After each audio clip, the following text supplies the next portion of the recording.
everybody. Welcome to Press Play Conversations. It's always a blast where we have great conversations with artists about their music and their art.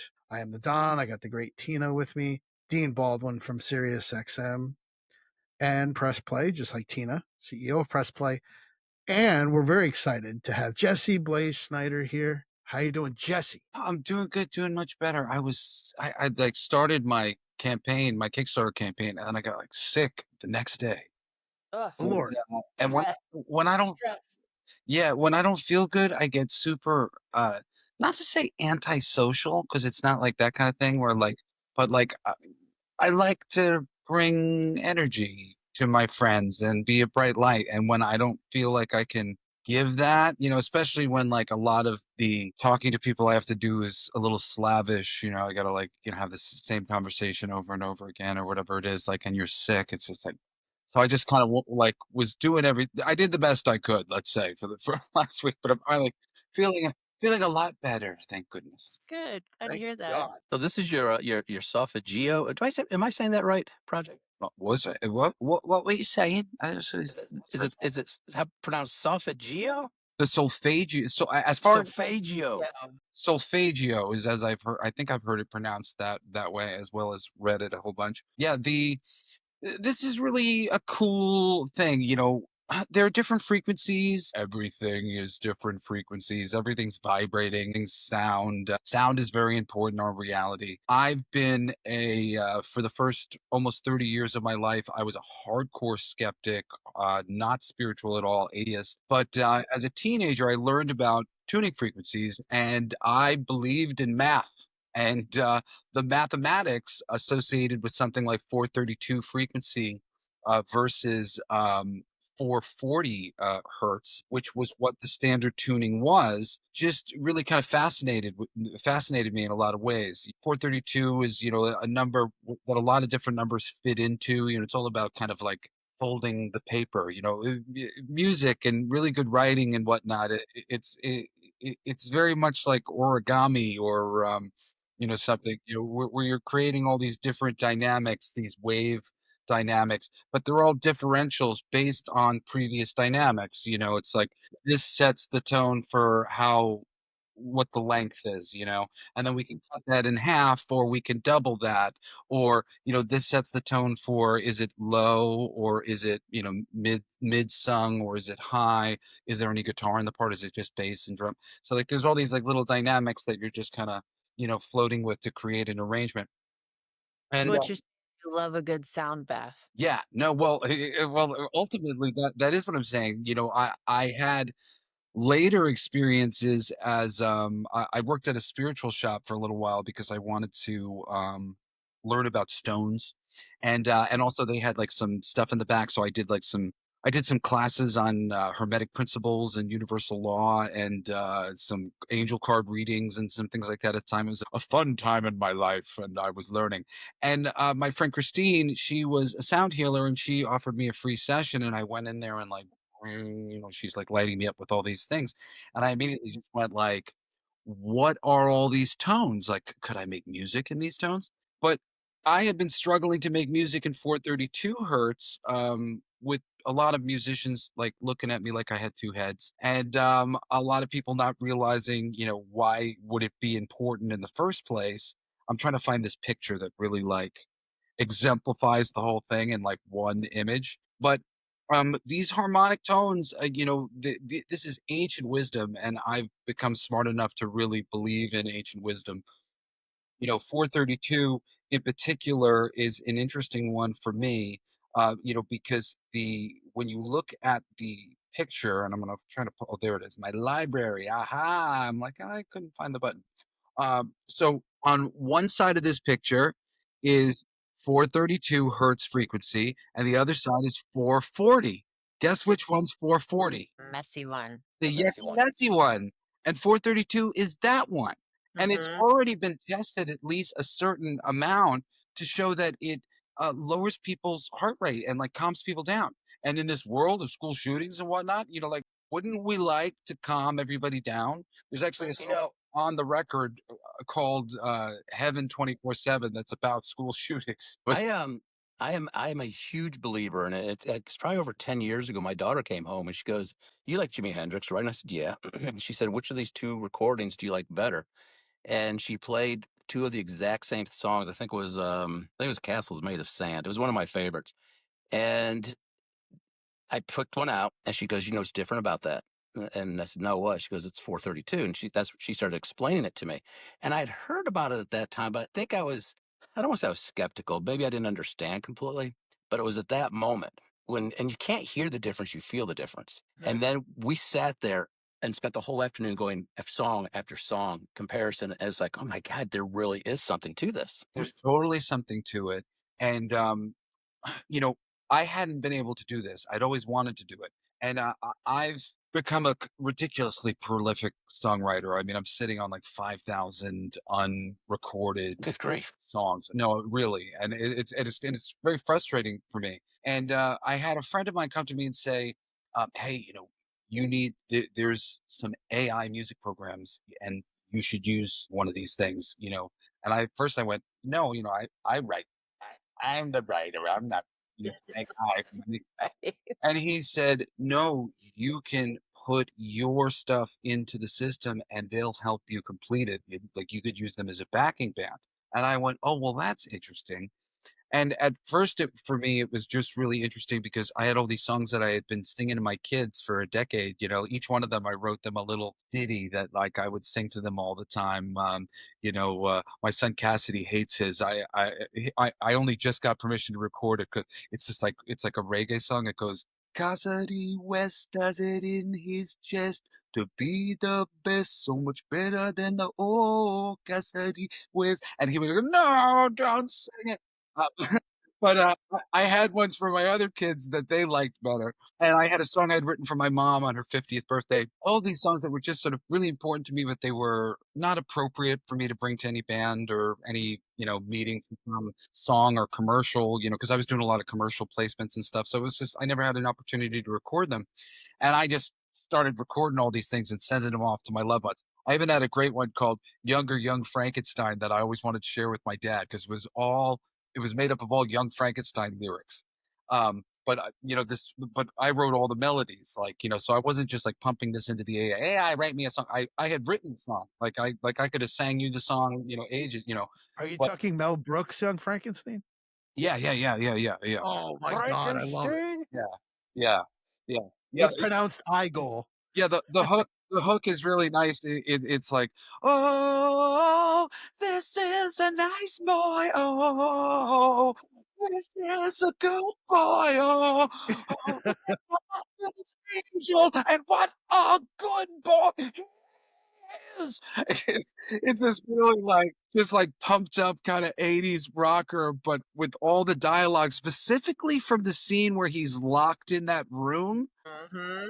and he's like, let me out of here, which literally at the end it closes with this eerie bridge where he's like, let me out of here, let me out of here, what's the matter with you people, I was only joking, get me out of here. It's really fun. Handle back. Yeah. Yes. That would become like the modern day Rocky Horror Yeah, Right. experience. that would be awesome. So while I was playing with this, like all these like fun things for my family and like friends and stuff, I realized, hey, wait a second here. I can do with this freaking AI with just a push of a button. Once I get what I'm, looking for, like all I have to do is add it to the description because working with the AI is really like kind of sculpting. You put in your raw thing, you try to guide it with your, guide track, and then you got to kind of work with it for a while until you get the thing that's like exactly right. But to put in a frequency was super easy. So I just started going, oh, cool. Like, I had all these lists of different frequencies because I've been wanting to do this for a long time. So I started breaking them all out and like, I'm going to do this one in this frequency because it's a love frequency. I'm going to do this one in this frequency. So I was just playing and I opened up a notebook, which I had earlier. This isn't my current, it's falling apart. This isn't my current notebook. This is my older notebook. And I had a shitload of songs that were important enough to me that I just like, I had written the thing. This was the one that like this is like You were an antenna, yeah. a You know, busy one. so Dude, you make Bob Dylan look like amateur hour. well, there's lots of comic stuff in there too. There's so much stuff that I write down. But I just started going through the book and I went, what do I want to do and what frequency? And a lot of these songs were super important to me, just things that I loved, like, that I had to write down. Like there's one about Rock the Cradle, which was this reality singing competition I went on. And I F that experience. It was a crap experience, and I tend not to write super personal things, like because I like things to be able to be understood and felt by all. Like to kind of you can say things in a vague enough way that it's a little bit more universal. It could be three different things. Maybe it was a train, maybe it was a plane, maybe it was a boat, but they drove. Whatever. Um, and but like there was a lot of really personal, like there's a song about my divorce, ultimately, for me, and super cathartic things that I had made. And I was sitting on 60 or so songs that I was listening to, and I was having that experience of like, wow, like these are great. Like not my song's so great, but like I'm drawn to different ones and different frequencies. And like I found myself like, needing to go listen to one of them or listen to one of them like a lot.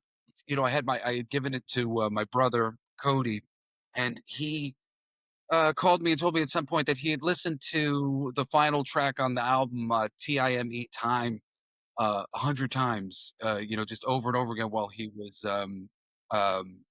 unpacking. And the material's really good. They're really wonderful songs. I got to cull from 60 songs that really were important enough for me to record and make this thing. And now just to really kind of wrap up a full understanding of it too, I had released it and people didn't really seem to understand fully what I had done. I was kind of getting the idea, and I had a bunch of people like, some like close fans, ask me if I was going to do anything physical. And at first I was going to do some sort of box set. And I just came back around to this and just doing this because this was the thing I had done most recently. It was the thing I was most interested in talking about. And I thought was an important conversation, was really cool. And if I could have recorded every song I ever did in 432, I would, and a lot of the things are tuned to say 440, I mean, not 440, are tuned to D, which is a little bit like a trying to get to a deeper sound like a 432.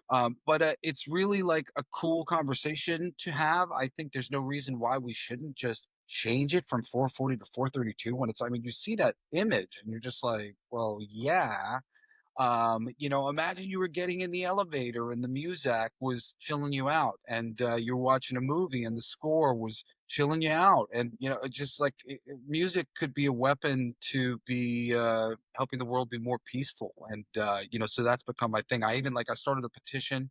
I didn't add it to the Kickstarter yet, but I'm going to be adding it really soon and putting it in one of the updates. But I'm passionate about the subject, and I really feel like there is something there to talk about, and it was myself enjoying it that made me want to give it to other people. And I'm going to do a lot more of this too, because it's really just a nice outlet. And, I Have think. you found other, like, I know there's a lot of channels out there on YouTube. So there's music files, people that are trying to bring attention to this. But have you run into a lot of other songwriters that are trying to make that shift as well? Well, I have a good friend of mine, shout out to Sean Nichols, who digitized his voice. Well, not digitized it, but made his voice available like you would sometimes they'll have a voice that they'll have them say all different sorts of things for a voiceover so that they can composite together a hello, and they're the voice of that AI or whatever it is.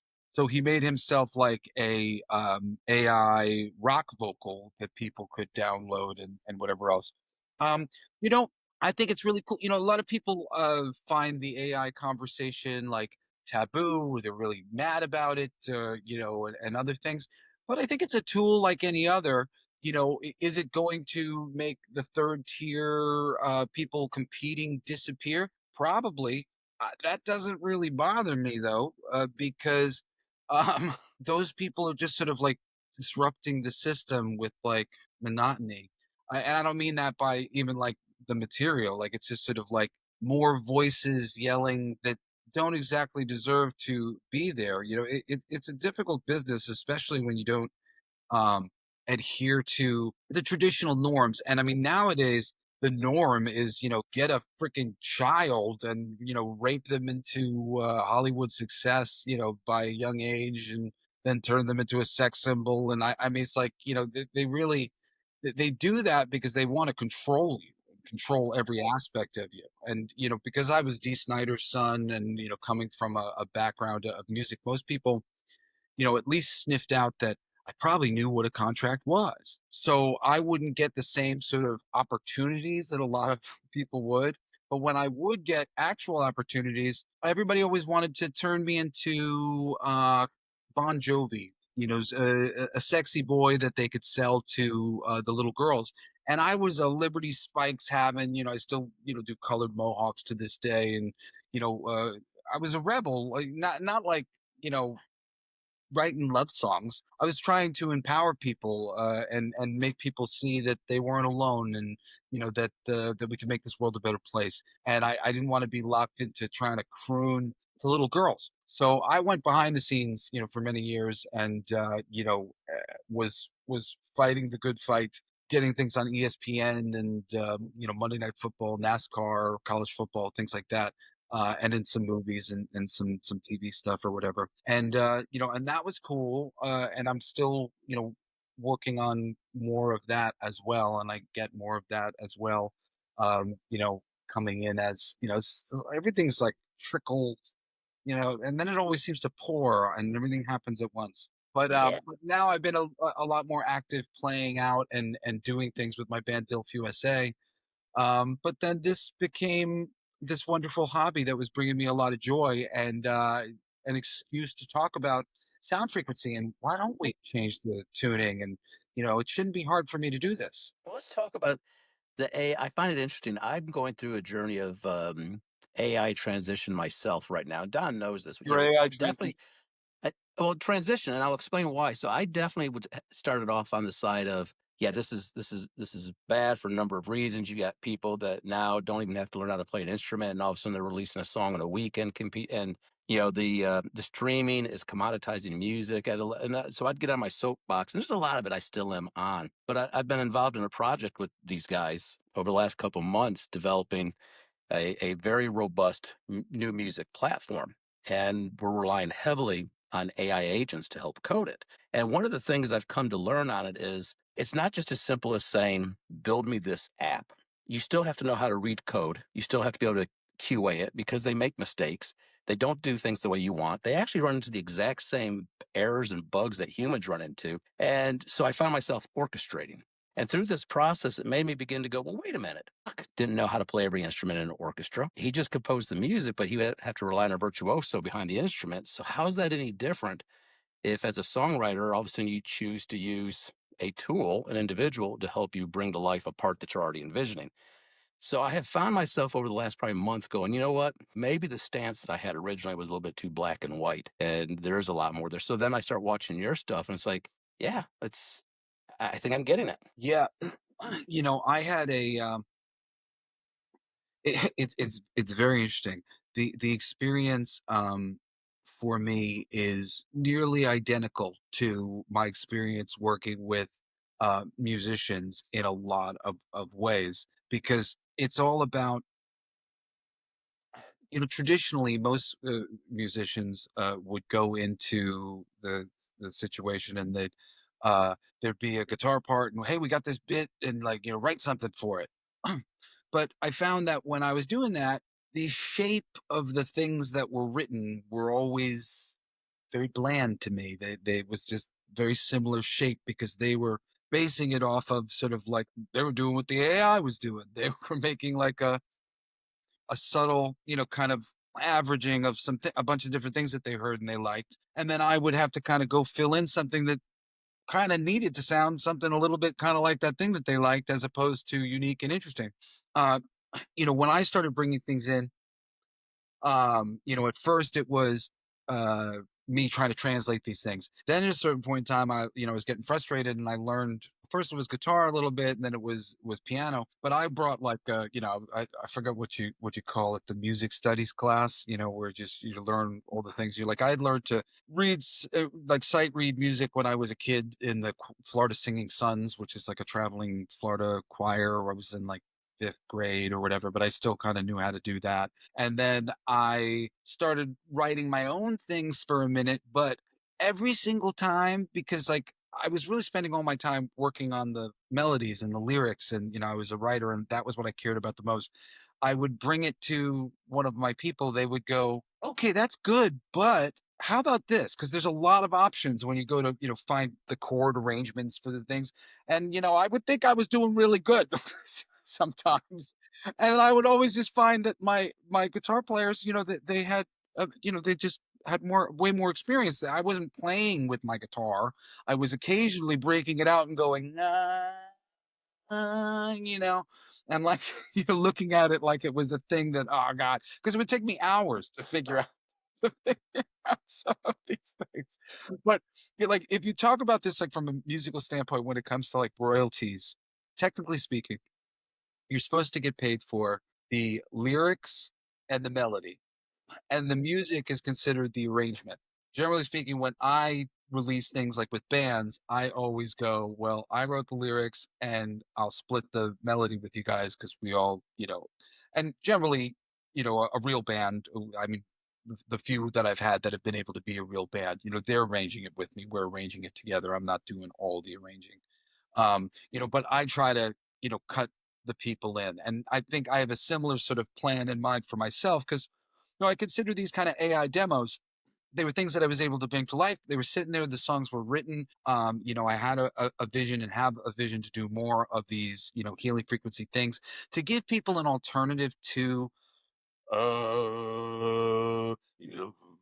like all these weird chanting things that you get if you go look up all this music. Generally speaking, this is like one of the first that's like pop music. It's soul music, really. It's poppy, it's rock, it's just it's something that your grandma would enjoy as much as you should be able to enjoy. That's how I like to make my music. I like to make things that everybody would hopefully take a shine to if they give it a chance. And that is what's missing in that space. And I had it, and I decided to give it to people, but I brought it back around to this campaign because I thought it really needs to be like talked about more because I think a lot of people just have no idea that there's anything to do, that sound is this big a deal or anything. But I'm an old school Star Trek fan, and when they turn on the little device and it's just a little noise. You're all better, Tina. You're all better, Don. You're all better now, Tina. I want to Let me ask you, live in that world. do you think do you think a lot of music consumers that they want to wake up? Do you think they want to hear something different, or do you think we're at a point where the masses, they're just fine being fed the mass produced music? I think they totally want to wake up. I think that the suppression veil is like popping. It's just the people, the mainstream has gone conservative, which is not exactly what's happened at all. But the mainstream, voice has become decidedly aware of the apparatus. And I see it through the way they've just tuned out to kind of all media, even things that, people are thinking, or I thought maybe there's hope for this, and another crash and burn. And I'm like, wow, people are just done. And I think it's very similar when it comes to, I mean, like Taylor Swift, if you're of a certain age and like all this thing, now she's conservative. There's a whole bunch of people who are like coming out conservative now. And I'm just like going like, what is this? This is like the switcheroo now. Now the money's going to get behind conservatism, and all of a sudden, a white knight candidate's going to come from nowhere, armed with all of their money to save the whole world through conservative. Oh God, here we go I was again. listening I was listening the other day to a talking point that came up during COVID when, uh, the Baby It's Cold Outside was getting so much flack, but the same Oh year, yeah, Which is yeah. WAP a came lovely out song. This song. WAP won all of the awards. So, like, where are you on that spectrum? I don't know. I mean, I think it's gone so far one way. Not to say that we didn't have that kind of fun music when we were younger. I mean, Two Live Crew was a thing, right? But at the same time, My band did a I cover of definitely, We Want Some Pussy. Yes. Well, yeah, Dilf USA has a great cover and a great music video. It's a mashup of Two Live Crew and AC/DC's TNT, and me as an old man rapping "We Want Some Pussy." You know, the basic premise of the right. video is like, you know, I'm gonna die soon, and you know, death is there, and I'm like trying to get some pussy before I die.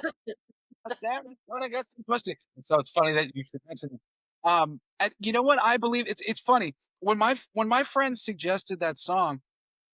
Um, I I laughed my ass off because I never heard it in my life, and Really? yes, and I found it My to be favorite album for a while. honest answer. I listened to it for the first time in my life, and I found it to be the most appallingly sexist song I've ever heard in my entire life. I was literally like, whoa.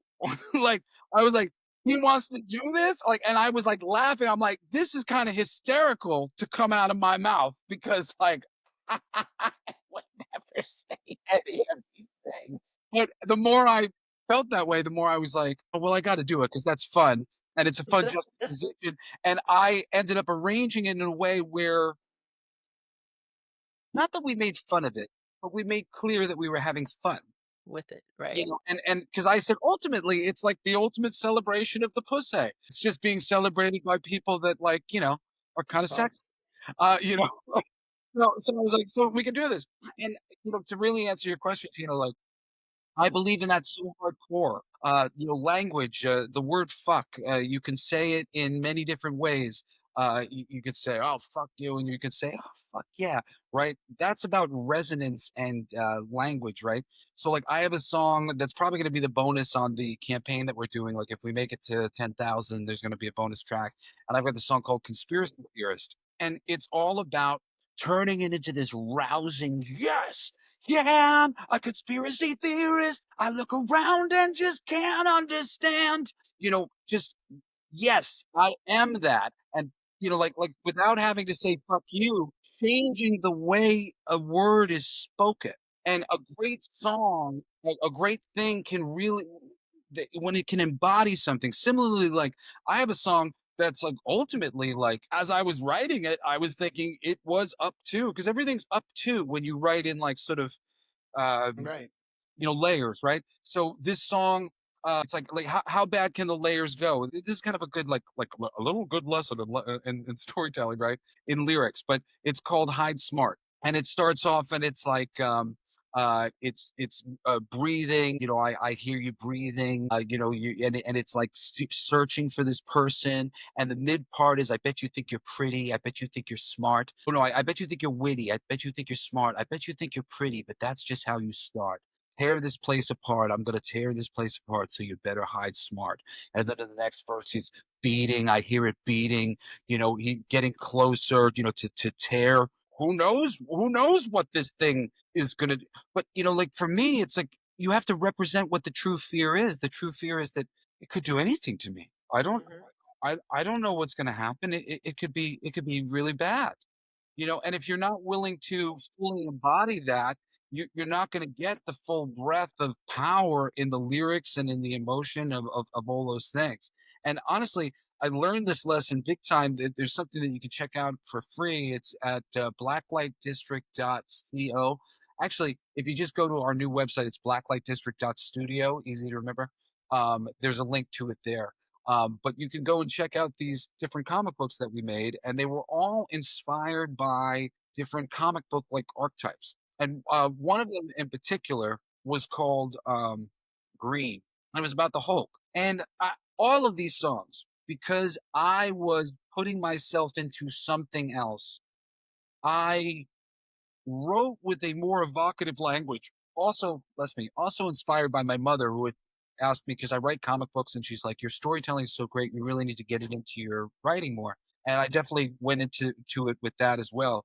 But I stretched the bounds of the severity to which I would claim to be suffering from. And in doing so, I wrote the most honest music that I had ever written in my life. And all of them, and Green in particular, was about being looking around at the other heroes and being jealous because they seemed happy with their gift. And here I am getting upset and uncomfortable, and I want to get rid of it. Like, they all, like, I'm sure they want to be who they are. They seem like they've got it okay. And it was all about like my depression, and all these things about feeling like I have power, but like I would never say that about myself in the way that I say it about myself in the song. It's to be that powerful, as a human would be like, to piss off the other humans. I'm like, oh, you think you're that powerful, Jesse Blaze Snider? Well, oh yeah, I guess I do. Sorry. But that's like really it's true, we dance Yeah, on I make love that. for each other. And and you just have limits that you set of like, well, if I say this or if I speak too much here, and I'm pulling them up just so because it's really it's such a good example of this whole thing. There's a ton of things here that I never would have said prior to this thing. Now I write things like this all the time because it opened up walls in my writing. And this is a really good lesson for anybody out there who's a songwriter. Don't be afraid to cross, these lines, and and be willing to be over dramatic. It's really the point is to make a point. The point is to offer something, an epitaph that people might remember and repeat, and whatever else. And when you are pulling the punch lyrically, and not really bearing your soul and the full way that you feel, you're doing yourself a disservice and your audience a disservice. But the lyrics, case in point, and there's not a lot of them, but for Green, is I don't envy your salvation, I don't envy your success. I've been cursed with all the power, but I don't smile like the rest. I don't want to live forever. I don't want to die today, but I was born into this strange skin and I don't know another way. And then, the chorus is just, I wish I was white as the ghost of the old me. Wish I was gray as the day I came. I wish I was red as the rage you showed me, but I'm green. I'm green as envy. I'm jealous of everybody. And I can't help the ones around me. I can't even help myself. If I'm cursed alone in chaos, at least I'll hurt nobody else. I can't tell you that I'm evil. I can't tell you if I'm good. Nothing black and white about me, but a life misunderstood. And these words are just so over dramatic to But they're the person great. that was Yeah, that's prior great. to writing them. Oh, thank you very much. I appreciate it. But like, but prior to this experience, when I was writing them, and on some level I was writing about the Hulk, it freed me to write something that was really, really was for me. And there's And I actually do another want to say, that, yeah, I I did. Absolutely. I love what you just said. The point is to make a point. Yeah. I'm gonna have to quote you on that. I love that. Yeah. Well, I mean, generally speaking, that's the point of life. What's the meaning of life? The meaning of life is to make it mean something. Because honestly, this is all just a little flash in the pan of the ongoing evolution of our energy that we are here, and and we only have these moments to enjoy and make the most of, and I really think it's time to start actually making the most of these things in a meaningful way, and not in like, a gluttonous way of, oh, great, more peanuts and cotton candy available by the beachside. Like, I think we all need more adventure and more strength and more confidence and more courage to, go and see things, and be in the world and interact with one another. There's a much better world that I've always seen and believed in, and I'm going to will it into existence until the day I die. No, I just said I'm going to cheer for him. I'm cheering him on. Thank you. Yeah. You know who I'd love to hear you collaborate with is Jack Black. Black You and Jack Black would be an incredible collaboration to me. I love Jack Black. I'm a big Tenacious D fan. I did a show. Right, that's what I mean. Because a lot of your themes, like when you were singing earlier, there's that thematic thing that Jack brings to music too. It's like you would have this synergy. I think if you two ever got together, it would be amazing. Yeah, well, you got to sing the thing. people would give me compliments on my cover songs a lot, and cover songs cover songs stress me out so bad because I didn't write it, and I have a lot of Right. respect for the idea that this song means something to other people, and I'm a Virgo in 5 houses, and I put so much, like, Oh, I love that. self A Virgo in 5 houses. Wow, that's a lot. I'm a Virgo in a couple. yeah, I it just means that, kind of very hyper focused and, like, so and I'm a little That's awesome.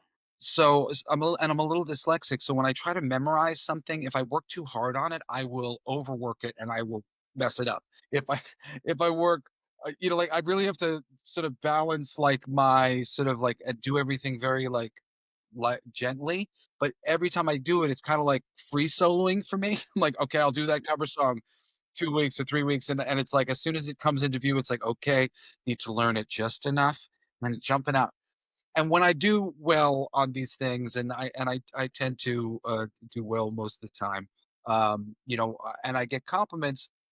It it boils down to whether they've been able to articulate it or not, that I am resonating the same energy or feeling that the other song has. In some cases, like, if you come see my Beastie Boys, me doing some Fight for Your Right to Party, you know, I'm literally bouncing back and forth between, the young voice that's, that's getting it fun and chill and has that energy to, yeah, that's having that other energy, but I'm fully resonating, making you feel that, and then I'm a voiceover actor and others just, and I fully use those things and really, like, I'll do what it takes to get another voice and to do, shift things up. So it's definitely um a thing that you can do if you have to do a cover song, of just really try to read the lyrics, truly try to understand, what do they mean? What are they saying by this? What does the whole song mean? What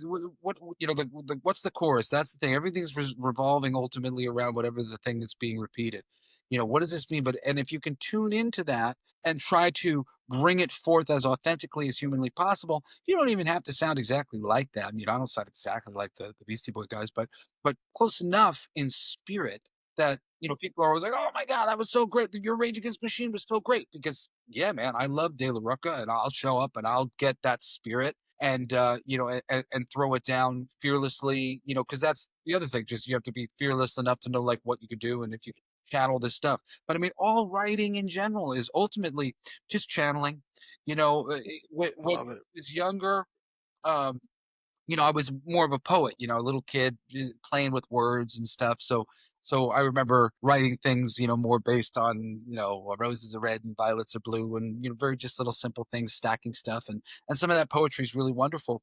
But really, what music is how it makes you feel, and it's interesting because, like, I consider myself very much like a plant medicine shaman at this stage of my life. And I mean, and largely a lot of that's too because I've done it many times in other lives, so it was very easy to sort of awaken myself to this thing. And I'll be in New Jersey or Long Island, and I've had the experience a few times, and I will hear um, ancient drumming and really just wonderful cadences and beats, and so often I'll have what's really coming to you is the rhythm in which people are speaking and the rhythm in which things are coming out. So just always remember, that's the important thing. Don't get hung up in the it's more of a, and then where would that Right. that's where the melody is the dance underneath the drive. I love that too. You're full of great quotes, man. Is there, I read quote books as a y child extensively. That was uh, one of my favorite type I of, love it. maybe that's why. I love it. I love it, man. In closing, Dean, did you have any final thoughts, or Tina? Yeah, I'm interested in where I can learn more about you for people who may not know. Yes, great question. I mean, I can share. I have a cool link tree. If you go, if you type in Jesse Blaze, and Dilf USA, that's my band. Dilf USA's we've got like 6 tracks out, or a little bit more than that, maybe. Jesse Blaze, I've been releasing things for a long time. But also, I do 2 podcasts. I do an esoteric wisdom show called Everything They Don't Want You to Know every Monday, and Oh, I'm gonna pay attention to that one. yeah, and Spotify? yeah, it's on Spotify. It's everywhere. And then on Wednesdays and Saturdays, I do a show called Coolest Geek Alive, which is kind of pop culture entertainment stuff. Either I'm celebrating something I love or tearing apart things that they're doing at the moment because I disapprove. And I guess I should say too, I have a music show that got taken off of Spotify because my clips were too long. But you can get the 55 episodes that I did everywhere else, like iTunes and wherever else that you might listen to podcasts. You can still listen to it. It's called All Your Favorite Bands Suck. But that's just like a Boy. clever name. Well, I like that title. It's 55 of my favorite bands, my personal favorite bands, including an episode on my dad. I think episode 15 for his birthday. I did the thing and just break it down, all my favorite shit. But all sorts of bands, including Tenacious D, lots of humor. I love humor bands, but like lots of different genres, not just rock or anything. Yeah, if you want some recommendations for some good bands, I did that a little while ago until they took me off Spotify, and then I took a little break. I think I'm rebranding Coolest Geek Alive as Coolest Alive, and I'm going to add some music occasionally to that show. So we'll have some music episodes coming. How long does Spotify want the clips? How long were they? They wanted I think it was no more than 7 seconds. If any more than 7 seconds without me speaking. And and I would be sitting there just like playing songs that I like, like, oh, I'm just gonna let it play. I was like, I would try to like speak over it or sing. I would sing over it sometimes. Fun. I mean, not like trying to like croon to impress the others, but just having fun, enjoying the music. But yeah, at a certain point, they were like, too much, too much, too much. So I think when I bring it back, I'm gonna like play the music behind me. It's all promotional. Like it's literally just. It's not me Right. It's gonna be critiquing. fair use. Like like occasionally I might say this is one of my favorite albums, or they kind of lost it here for me, but but generally speaking, I'm literally there has to, my criteria is there has to be 3 full albums that I think are generally fucking great, which is like 6 songs or more that I think are great, nearly perfect, and there's a lot of bands though that I feel that way about, and yeah, but I paid too much. Around, Bad boy. out, You they bad Jesse, boy. are you on the East Coast or the West Coast? Well, I'm bi-coastal. I got my love is in California, in Garden Grove, and my babies are here in Long Island with their mom. So in the winters, it's like I kind of want to be here for all these games and all these things like that. Not that I can be there always for everything, but I try to be as much as I can. So right now I'm East Coast, and I tend to go back and forth and back and forth. But really, if you guys are down with any of the things that I'm saying, the campaign is 14 days left, and that's like the biggest thing that I need help with right now. We haven't You're quite. not far from the goal either. You're not far, but we haven't quite passed it yet. I'd like to safely pass it, especially because this kicks off a string of other really cool things. I've got a magazine called Sugar and Bones Magazine, which is a comic book anthology magazine with 3 of my best friends. Aaron Sparrow, brilliant writer, editor. He used to work with me on Disney and the Muppets, and we did Toy Story together and a bunch of other things. He and I have been working together for years. And then Digger Mesh, who is the owner of Art Asylum. He's a filmmaker, brilliant guy. He was the sculptor for lots of great toys. He had all like the Kiss Love Gun action figures, all the action figures of the Jack in the Boxes for Rob Zombie and Alice Cooper. That was all Art Asylum, that Digger's company. Digger's got a really cool zombie animal story in the book, and really, really good stuff. And then my buddy Steve Kurth, who I've been working with since Marvel, since I was like 19 or 20. And he and I have like 3 stories that we got to get out of us. And like we've got all the typical kind of magazine bells and whistles that we're putting together to do something really cool. And after that, I just need these covers, which like we need 8 covers, I think, for the thing. So like part of this campaign is going to paying for those covers, and then part of the next campaign is going to be going to paying for the designs for these hemp guns, which are made of hemp plastic, and we're going to be producing basic toys like army men and other bouncy things like that in hemp plastic for the first time ever, so that people can get things that are really biodegradable and that's going to start a series of campaigns just like these Solfeggio things. Healing frequency music, healing the planet with hemp plastic, and healing the planet with better art and a cool entertainment magazine. It's like my future for the next bunch of years, and I'm very excited about it. And if any of that sounds cool, you get on and back this and let me, build the bridge. Excellent, man. Cheers. Jesse, if you could hang out for a moment afterward. Thanks everyone for joining. We'll be back next week. Thank you.